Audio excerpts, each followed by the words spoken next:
let's see. Okay, so I'm going to start with this image. This is not Pittsford Farms Dairy, but I'll tell you a little bit about Pittsford. Pittsford was the first settlement in eastern Monroe County. All of eastern Monroe County was called Northfield.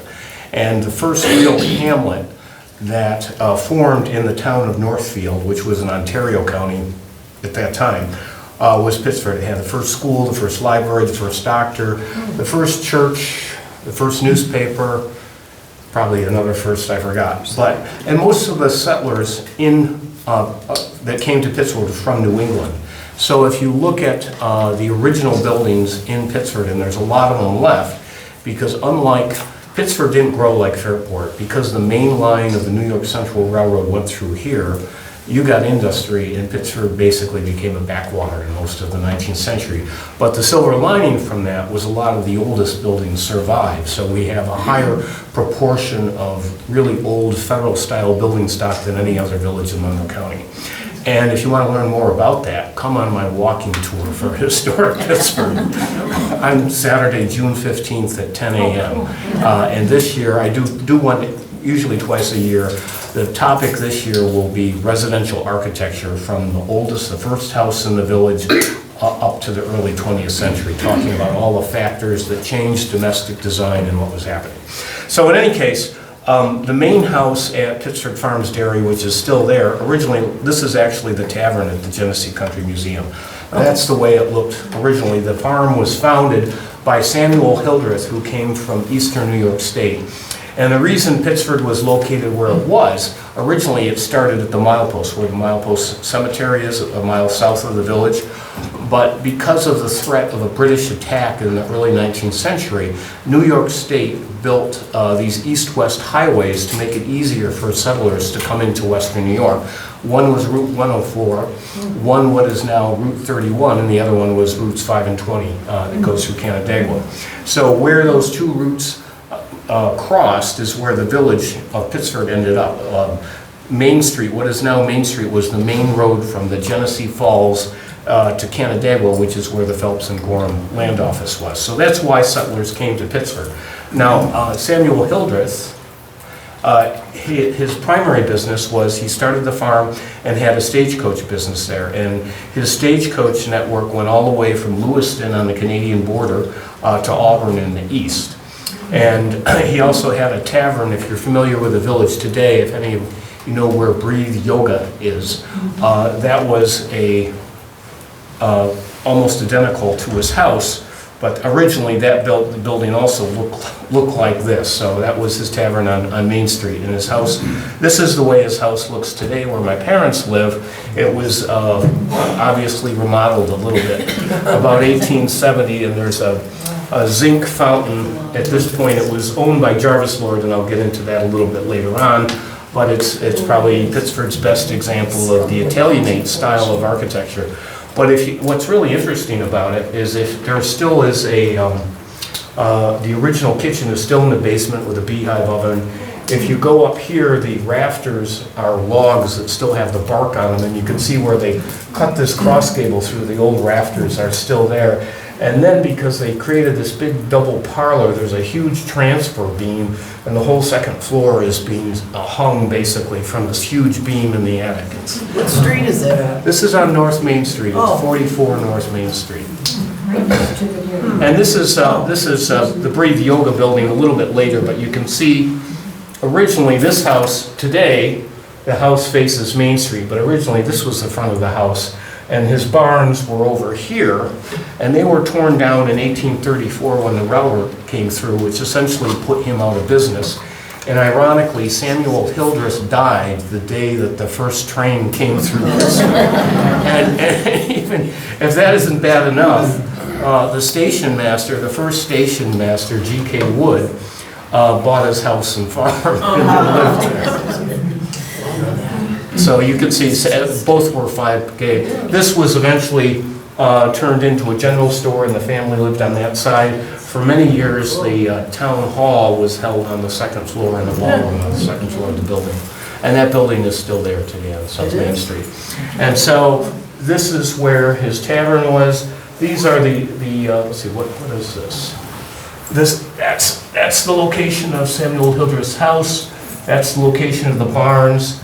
This was his tavern. This is another tavern where the Phoenix Hotel is, and where the Pittsford Community Library today was also a tavern on State Street.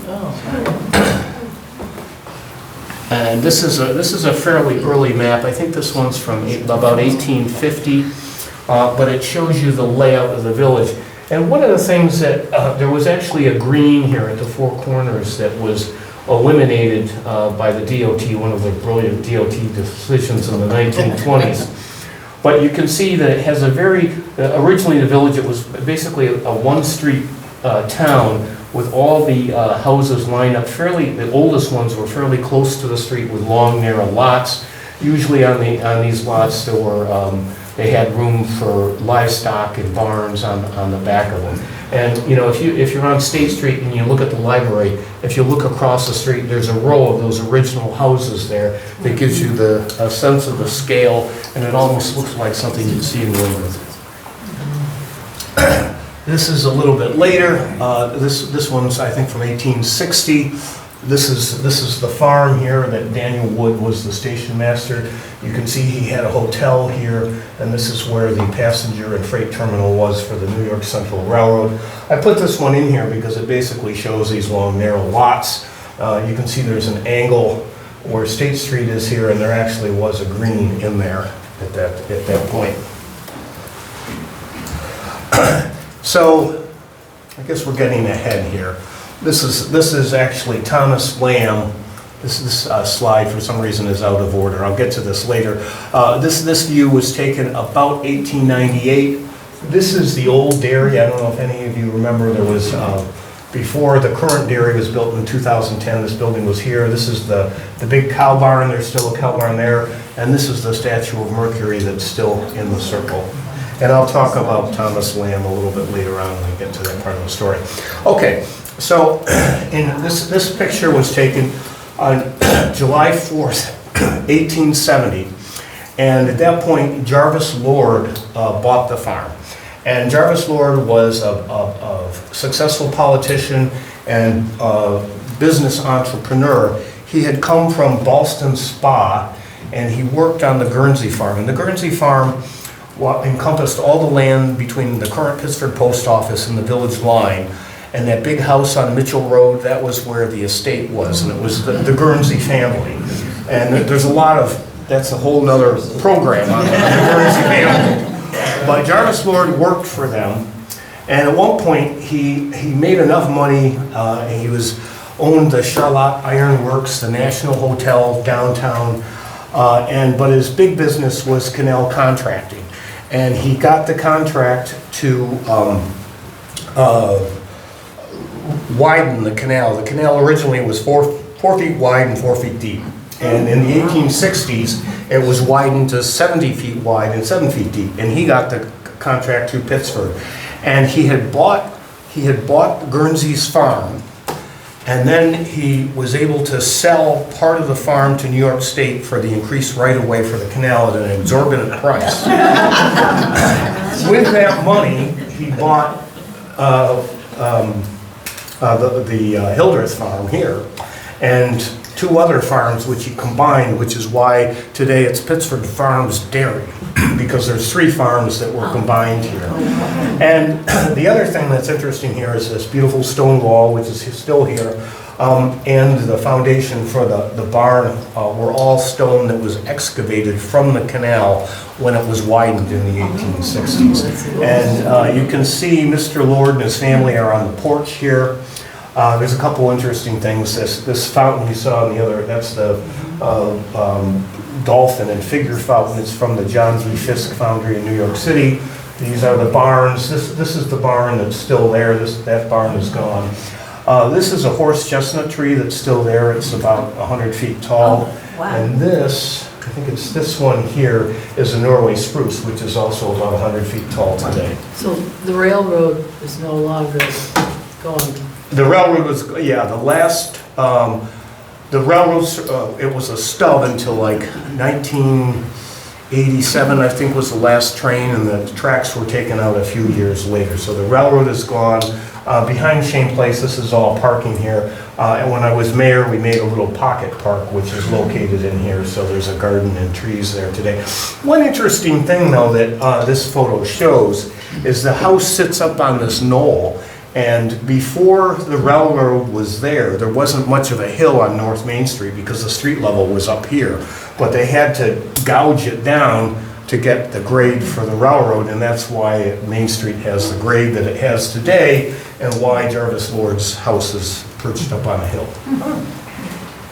This is the way it looks today. This is the view from North Main Street.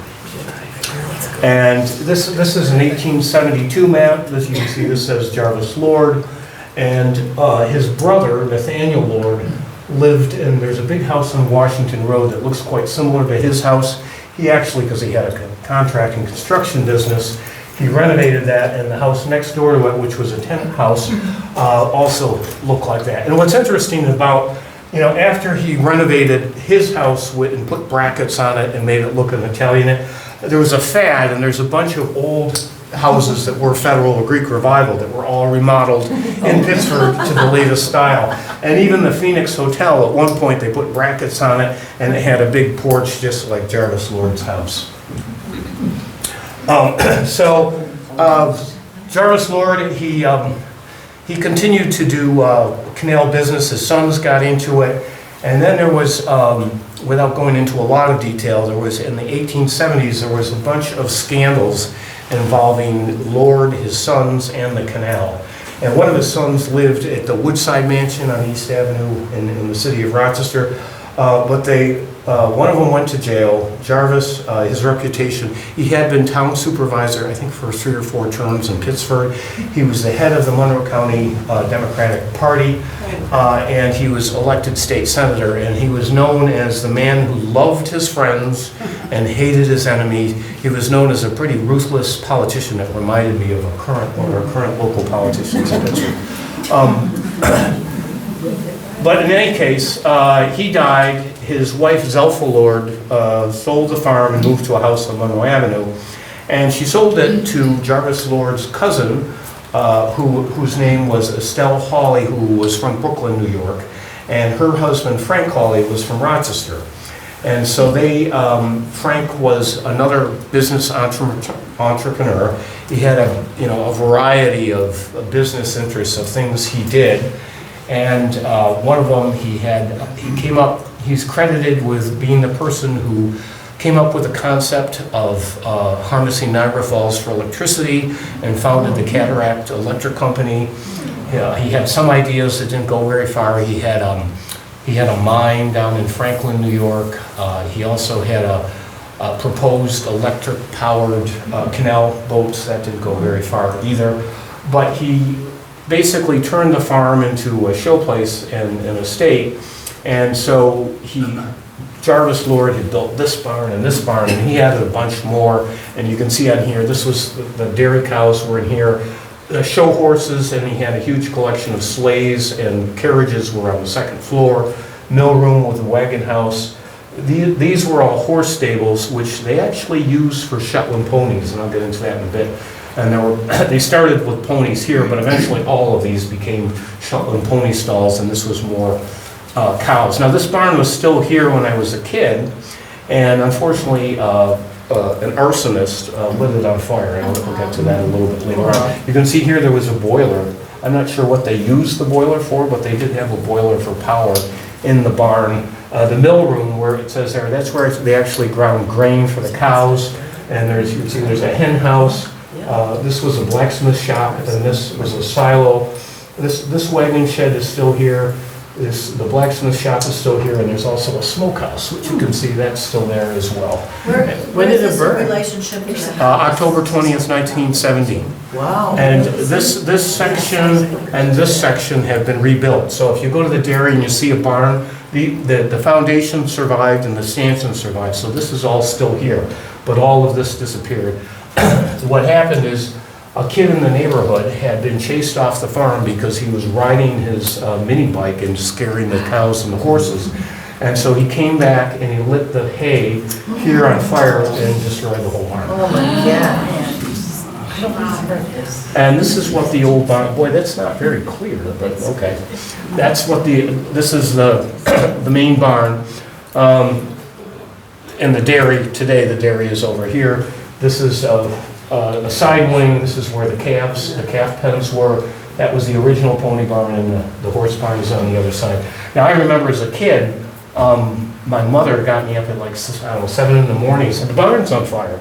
So I got dressed, went downstairs, and my sister and I were standing against the back of the old dairy. And I remember looking at this cupola, and there was just a wisp of smoke came up, and within seconds, it just burst into flames and collapsed, and the whole thing was just engulfed. Because they had just loaded the barn with hay the day before. Now, Mr. Hawley was, he was a high-profile person. He innovated. It was the first dairy in the Rochester area that had a D-level separator and introduced hygienic dairy processes in the dairy plant that was started in 1888. It's Pittsford's oldest business. Because of that, and originally they had Shropshire sheep, exotic deer, Morgan horses, and the Jersey cows. The butter, when the Hawleys took over the farm in the 1880s, was all shipped by, he had a private rail siding, and they shipped all the butter to New York City. And there's a number of articles, and I wrote the National Register submission for the farm, and there's all the national agricultural periodicals all had articles on the farm because of the innovative things Frank Hawley was doing with his livestock. And this is the barn, this is the house, this is the back of the horse barn, and this is the mill house and the heifer pen. And this is what it would have looked like from the yard. I remember this view as a kid. This view actually is older. This one was taken about 1940. And the dairy, as I mentioned, was started in 1888. This building still stands behind, when we built the current dairy, we moved this because we were under a time constraint to get the new building open, and we had to deal with the preservation board. So rather than try to get a demolition permit for it, we mothballed it, and it's still there. I think eventually we're going to have, I'm a preservationist, but eventually I think we're going to have to tear it down because of its internal configuration. It's almost impossible to make it convertible to any other use. But in any case, the way it was originally built, there was a little dairy plant in here where they basically brought cans of milk from the cows, and they had a deal-of-L separator, separated it, and then this was actually an ice house. They cut ice off the canal, and that's how they kept everything cold. So the back of the building was an ice house. Then in the 1920s, when refrigeration came in, then they converted this to a two-family tenant house for some of the staff that worked on the farm. These are some of the Shetland ponies. Now, what happened, the farm began raising Shetland ponies in the 1990s. In the late 19th century, there was a fad among American elite and British for Shetland ponies as children's pets. Drink of water, excuse me. And so they started raising these. There were two tragedies that happened during this period. And one, there was a mastitis that wiped out the dairy herd, and they had to start over. They killed them all. And I'm trying to remember what it was, but there was another virus that killed 150 of the Shetland ponies, and they're all buried. They were all buried in the barnyard, and they're still there. But the farm, they showed the ponies all over the United States. They won first prize at the Chicago's World's Fair in 1892, and Queen Elizabeth actually bought a pony from Pittsford Farms. Now, I mentioned before that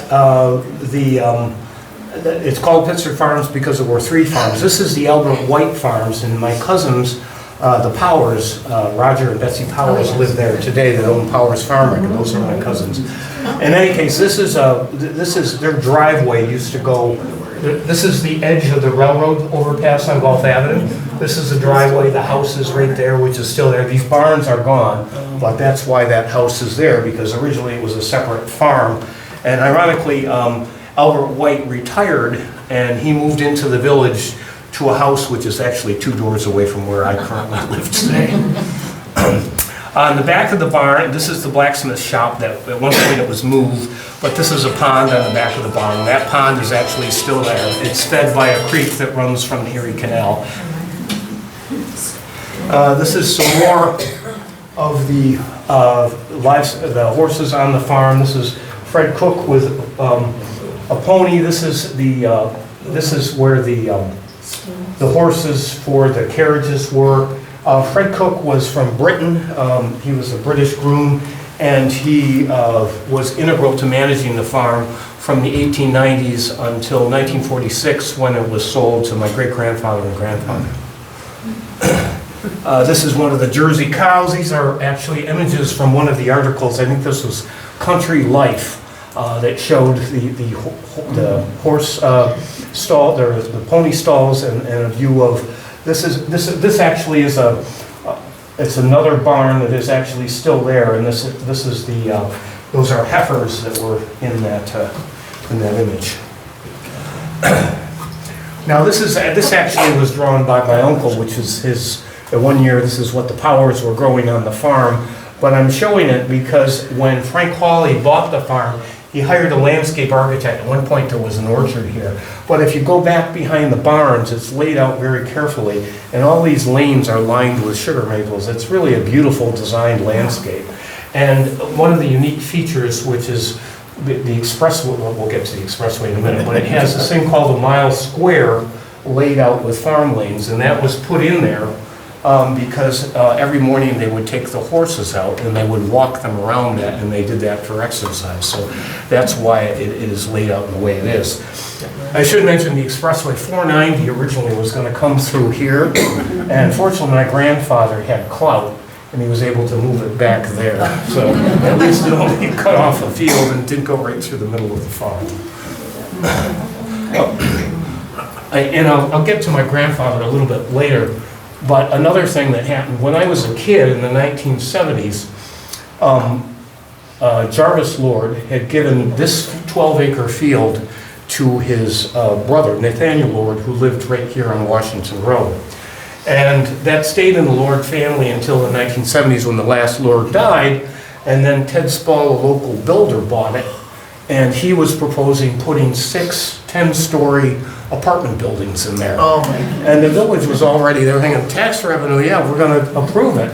And fortunately, my grandfather, who owned all the mills on Shane Place and was still shipping kidney beans and wheat on the railroad, got the railroad to agree not to give him access through the railroad. And then Bill Walls, this was an ice cream parlor where the Pittsford pub was, he gave Bill an acre of land and said, if you don't give them access, you can have an acre for some more parking. And so this was saved.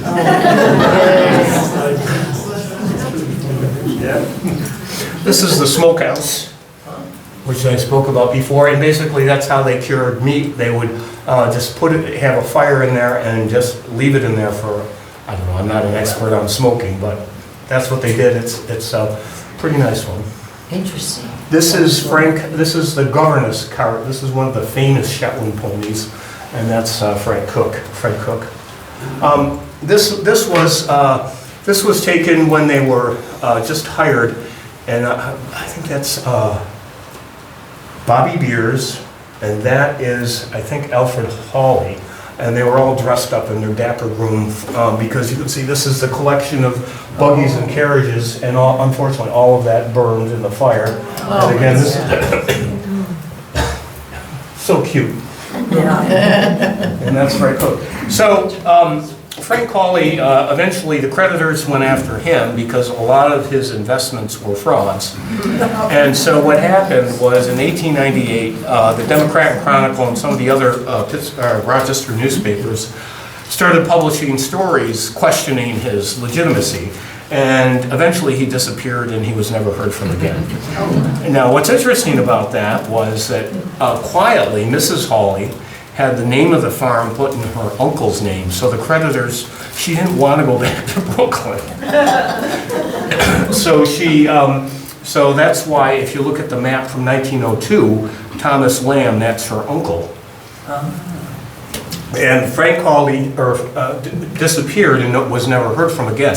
Now there were rumors about Frank that people had seen him at the farm. There was rumors that he was murdered, but nobody ever knew. Now 2 years ago, 2022, during COVID, the members of the Hawley family came to visit us, and Leslie. Her last name is not Hawley, it's something else, but she's a member of the family. She did extensive research and she traced her great-great-grandfather and found out what happened to him. Well, apparently what happened is he went to Europe, and first he basically went through Europe and he met rich women and he fleeced them, showering them with gifts and eventually taking their money and then going to another country. And she traced them through Britain to France. He was thrown in jail in Italy, and then eventually he fled to Mexico and he lost track of them. There was also a rumor that he would send checks to the farm. But in any case, what's really interesting about it is basically Mrs. Hawley managed this farm from 1898 till 1946 when she sold it. And so she deserves credit as one of the first woman business people in Pittsburgh. One good story about Frank Hawley is the Knickerbockers who have, in Pittsburgh, if the big farm with the big barn up on the hill. So he would have his guests from New York City would come up and they'd get one of the big carriages and take them up there, and he would say, "I own all of this," and the other farmers were very annoyed. This is a picture of the house in I think 1892. The Hawleys are here on the porch. Basically looks the same. The driveway used to come up next to the house. And here there's a jockey statue. And the jockey statue, we put it in the barn because people think it's racist today. But the point of many of the jockey statues were because in the 1870s, 1880s, horse racing was like what football is today. So if you had a jockey statue, and many of the jockeys, because of Reconstruction, happened to be African American, you painted the jockey the color of your favorite jockey, and that's how that tradition arose. It wasn't necessarily intended to be racist, but in any case, I'm not going to fight that battle. This is Mercury. Mercury has been in the circle since July 4th, 1870. He was produced by the Roberts Foundry in Philadelphia, and there's a museum in Oswego, I forget the name of the mansion, but I went through that one time with a Harley McGee chapter of architectural historians, and at one point they had an identical statue. That's the only other one I know of that existed. I don't know of any more that still exist. This has been toppled by cows twice, and it's been refurbished twice, most recently when we built the dairy, so he's in pretty good shape. And this is the fountain I spoke of, the way he looks today. That's on the other side of the house, and again, that's from the John Fisk Foundry in New York City. And that's Mercury today. So after Frank disappeared, the farm really had to pay for itself. And so before he left, the dairy was kind of, they sold butter to fancy restaurants in New York City. After that, Mrs. Hawley began retail sales. This is her son, and this is the original delivery vehicle for the dairy. And this is Fred Cook near his retirement. That house is still there behind the dairy. The current dairy would be over here. That's one of the, this is interesting. This was in 1939, I think. Pittsford had its sesquicentennial, and this was the dairy float.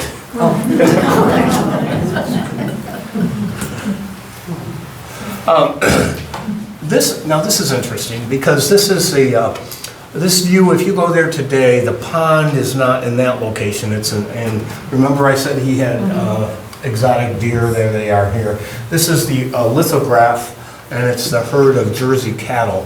But this view looks almost identical today. I know exactly where this was taken. And these are the Hawley's dogs. They had a Mastiff. This includes both horses, Shetland ponies, and this is the circle. This is where the barn is today. The dairy would be over here, I think. I've got a slide of what it looks like today, a little bit ahead. What's this?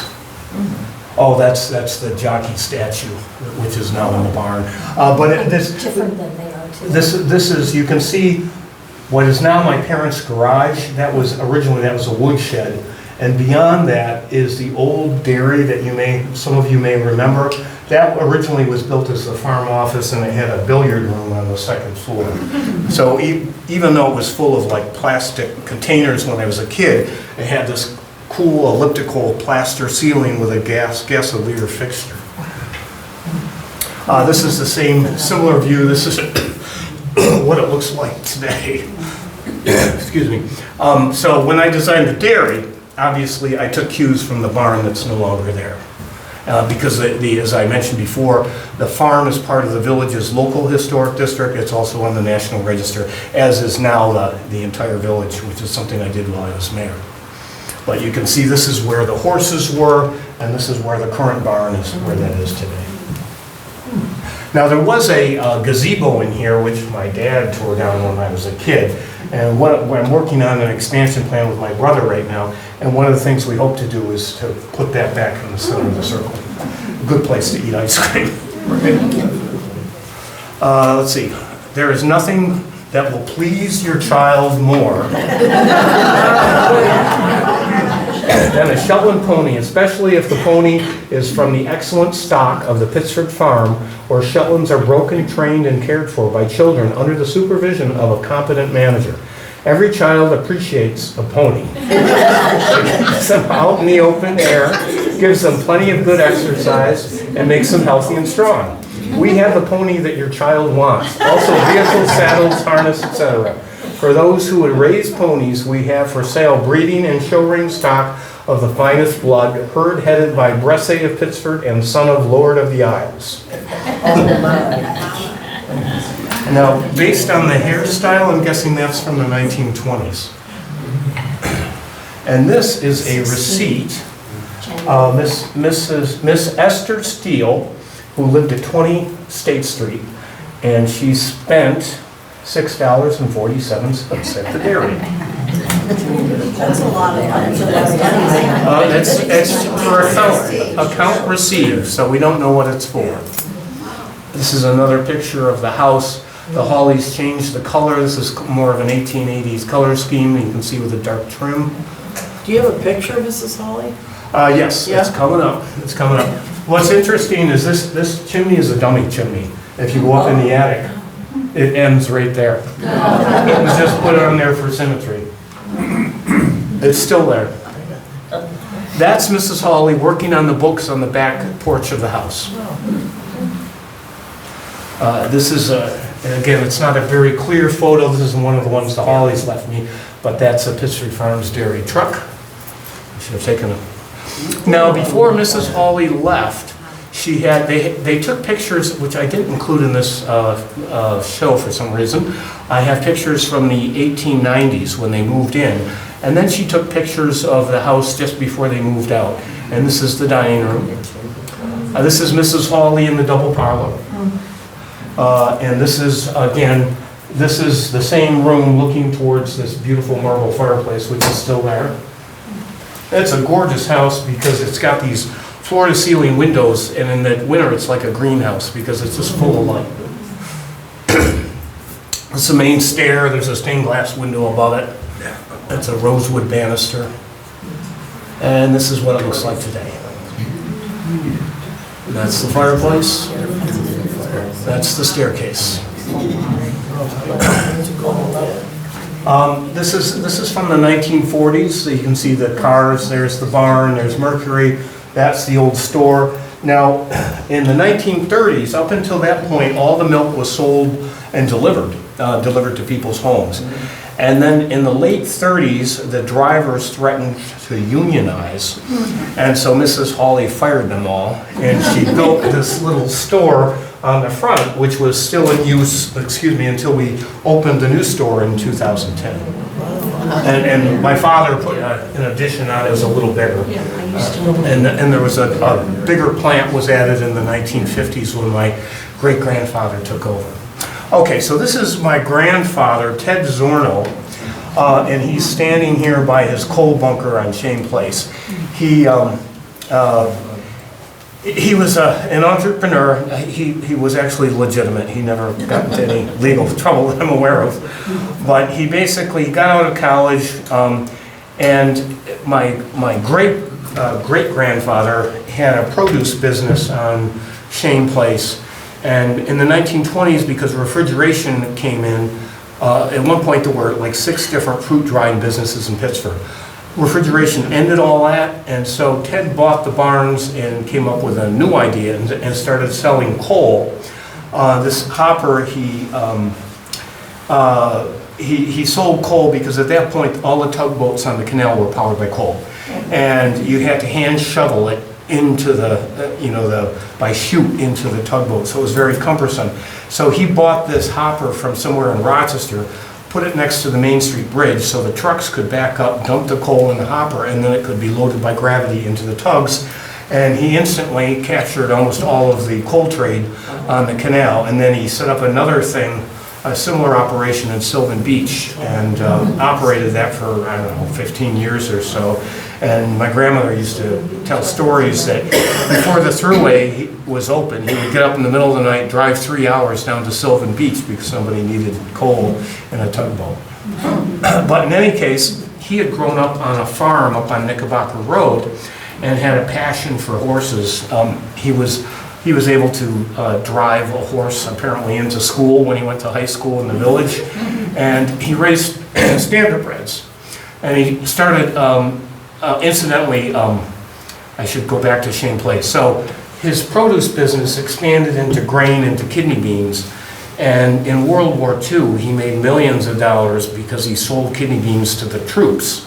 And so both the bean mill on Shane Place and the flour mill eventually were all part of a big business wholesaling grain and kidney beans.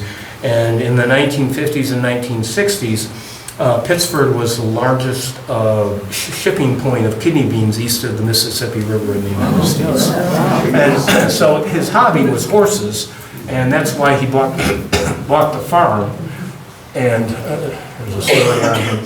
And my great-grandfather, Theodore A. Zorno, was the superintendent of the Rochester City Schools. He retired, he wanted something to do, so he took over management of the dairy. And so all of these were used then for standardbred horses, and my great-grandfather started breeding with great success and showing them Guernsey cows. And that's what I remember as a kid. This is the way the farm looked. This is the barn before it burned. All these paddocks, this is the bull barn where the bulls were. At this point, these were all where all the studs for the standardbreds were. This was the dry pasture, and this was one of many pastures that were rotated for the dairy cows.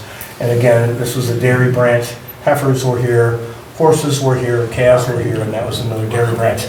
That original dairy that I showed you the picture of, there it is there. That's where it was located on the property. Now it's just moved back over there, and this is where the current dairy is today. And this is Shane Place, of course, down there. Wow.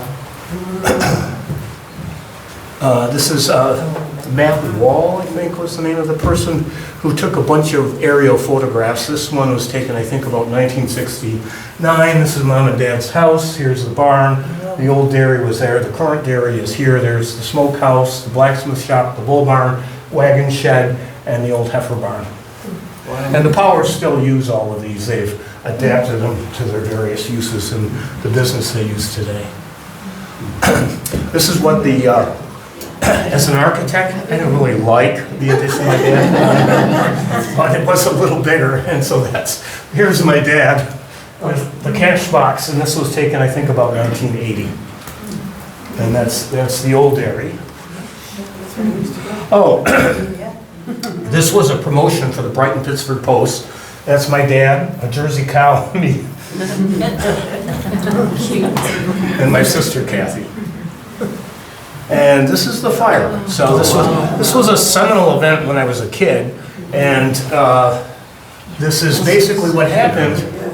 Is that because the barn was in a courtyard, my father went in when it was burning, and the cows were down at this level and let them all out. So they were in the courtyard as the barn burned down around them, and they couldn't be rescued until enough of it was gone that they could get in there. And then they were shipped to another farm. They temporarily stabilized the stanchions, and they came back about a month later. This part never burned, but the hay in it was smoldering, so they ended up having to tear it down, which was a shame because it was a beautiful, beautiful building. Wow. And, oh, I told you the story about the cupola. Someone gave me pictures. There it is. You can see it through. Oh, wow. Going in a flash. There's another picture of the old dairy. And that's the dairy I designed in 2010. Nice job. We have calves every Christmas. Those are Jersey calves. And the farm, I should mention, one of the reasons that Estelle Hawley sold the farm to my grandfather and great-grandfather is she didn't want it developed. And the 1940s was about when speculators came in and started buying up Pittsford farmland and converting it. So obviously my grandfather had no intention of doing that, but it was also thanks to him that the whole farm now has a conservation easement on it. So if you go up behind the dairy, this is what it looks like. A little warmer today. That was February. And this is, we had cows until 1986, I think. And you know, the scale of dairy farming has changed, unfortunately. So today, we get milk from independent haulers in all within a 40-mile radius of the dairy that's delivered several times a week. And what's interesting is we were a shipper and we were part of the Upstate Milk Cooperative. And when my father took over management after he graduated from U of R in 1961, there were about 40 independent dairies in the Rochester metro area. Today there's two. There's Pittsford Farms Dairy and Upstate Milk Cooperative. And even though we had been a member of them since the beginning, they tried to put the dairy out of business. And so we no longer get milk from them. We get it from independent haulers, and most of them are in Ontario and Livingston County. And I think that, oh, this is a view, this is what the back of the farm looks like today. This is the pond that you saw earlier. That's the blacksmith shop. This is the farm lane, and what's really amazing is you go behind the barns and you can't believe you're in the village of Pittsford. You really are transported into another world. It's a beautiful piece of property. This is a current aerial view. This is the current dairy barn. There's the bull barn, there's the wagon shed, blacksmith shop, heifer barn, that's a new barn, the powers are built, and the current dairy is right there. So where's the pond? The pond would be, there's 200 acres here, and the pond would be Wow.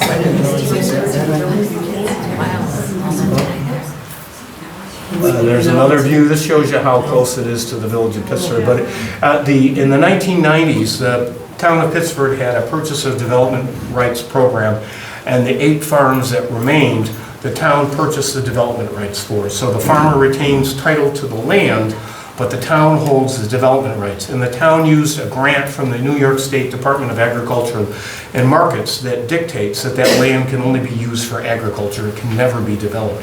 So the farmer, my cousins, could sell the farmland to another farmer, but they couldn't sell it to a home builder and build an office park, something there. So that's, and there's the dairy, and I think, oh, there's there again. There it is. And I think, you know, having that open space in Pittsburgh. Where it is? Yep, it's all of, Where's the? so there's the dairy barn, and all of this is the farm. If you drive on 490, the one farm that's left on 490, that's the farm. Wonderful. Oh, yeah, that looks familiar. He turned 85 last week. Really? Yep. And that's it.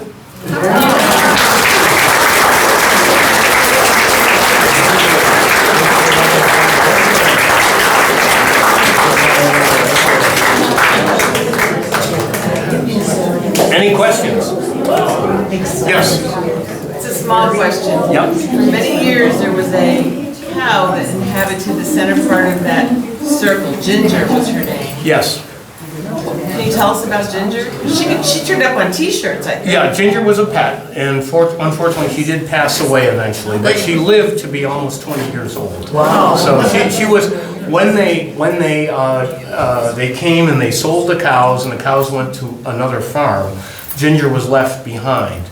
And so there was a donkey named Slapshot and Ginger, and the two of them, occasionally they would escape, and they would go over to Shane Place, and they would go into the back, for some reason the coal tower kept their bread outside, and the two would go over there and eat bread. Another great story is when I was a kid, when my Uncle Roger Powers was expanding the farm market, they started doing Christmas things, and they had turkeys that they would bring over there at Thanksgiving. And the turkeys were, the rest of the year were over, wandering around the farm. And at that time, Bill Wall's Ice Cream was where the Pittsford pub is. And the two turkeys, they would do a tag team effort, and they would find the smallest kid with an ice cream cone. One would go up and scare the kid, and then the other one would eat the ice cream. And there was another time when I was a kid, the high school kids occasionally let all the cows out.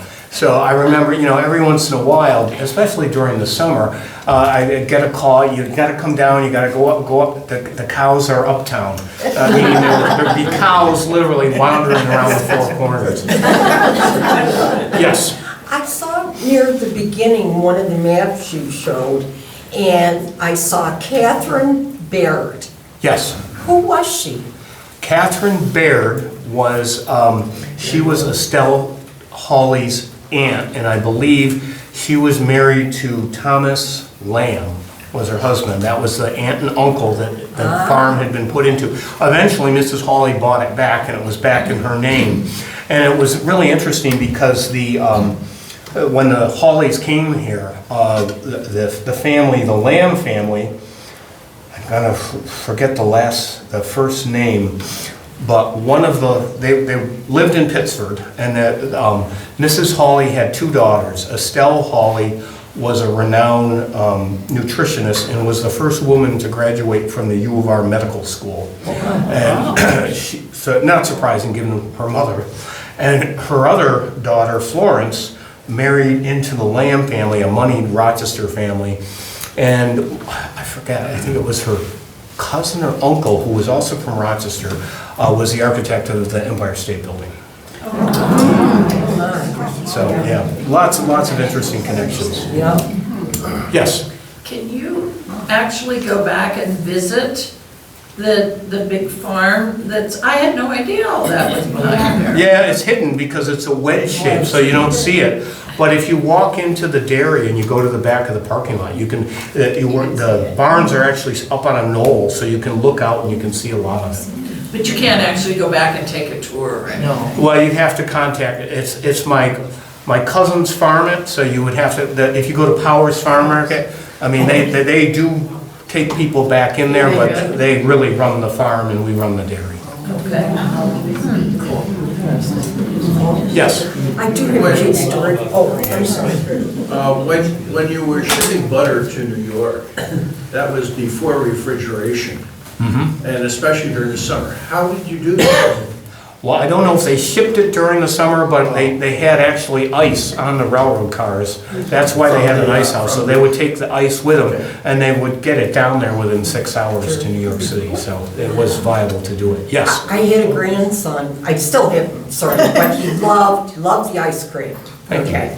And finally one day we're sitting in our car, we're eating the ice cream, and all of a sudden he says, "Where's the cows?" And I could not answer him, I knew they weren't there.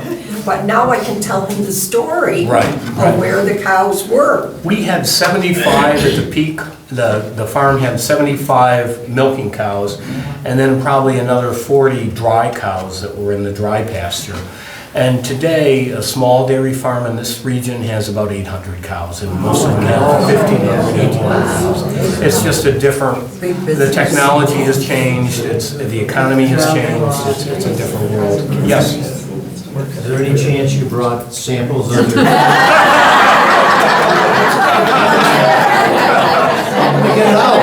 No, but I can tell you where to get it.